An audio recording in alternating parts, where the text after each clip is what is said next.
আজকের এই ভিডিওতে দেখাবো কিভাবে আপনি আপনার ইউটিউব চ্যানেলে ফেসবুক পেজ অথবা ফেসবুক আইডি এর লিঙ্ক অ্যাড করবেন। সম্পূর্ণ সিস্টেম দেখিয়ে দিব, ভিডিওটি না টেনে দেখতে থাকুন।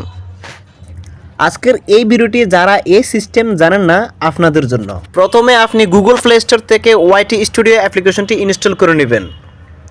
তারপর আপনি অ্যাপে চলে আসবেন। অ্যাপে আসার পর আপনি উপরের দিকে যে লোগোটা আছে লোগোতে ক্লিক করে দিবেন।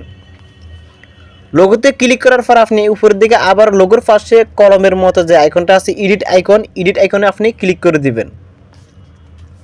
এডিট আইকনে ক্লিক করার পর আপনি নিচের দিকে একটা অপশন পাবেন, দেখুন লিঙ্ক, এর পাশে দেখুন কলমের আইকন আছে, আপনি এটাতে ক্লিক করে দিবেন। এখন আপনি নিচের দিকে একটা অপশন পাবেন অ্যাড, আপনি অ্যাডে ক্লিক করে দিবেন।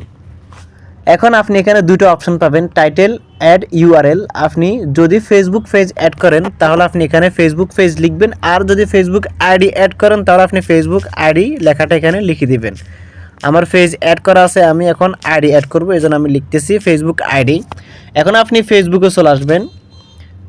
ফেসবুকে আসার পর আপনি আপনার ফেসবুক আইডির লিঙ্কটা কপি করে নেবেন।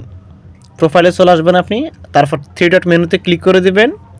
এরপর নিচের দিকে চলে আসবেন, কপি লিঙ্ক টু প্রোফাইল, এটাতে ক্লিক করে দেবেন। তারপর আবার আগের জায়গায় চলে আসবেন। তারপর আপনি এখানে অ্যাড ইউআরএল, এখানে আপনি আপনার ফেসবুক আইডির লিঙ্কটা পেস্ট করে দেবেন। তারপর আপনি ডানে ক্লিক করে দেবেন।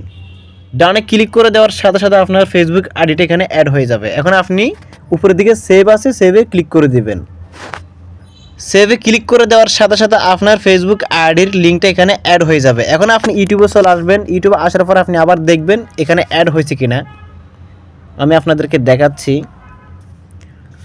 আপনি আপনার আইডির লোগোতে ক্লিক করে দিবেন, তারপর আইডিতে চলে আসবেন। এরপর আপনি অ্যাবাউটে চলে যাবেন। দেখুন এখানে কিন্তু আমার আগে ছিল ফেসবুক পেজ, এখন আমার ফেসবুক আইডিটা অ্যাড হয়ে গেছে। তো আজকের এই ভিডিওটি যদি ভালো লাগে লাইক, কমেন্ট এবং শেয়ার করতে ভুলবেন না। আর আপনি যদি এই চ্যানেলের নতুন দর্শক হয়ে থাকেন তাহলে চ্যানেলটি সাবস্ক্রাইব করে দিন এবং পাশে থাকা বেল আইকনটি অল করে দিন পরবর্তী যে কোনো ভিডিওর নোটিফিকেশন পাওয়ার জন্য।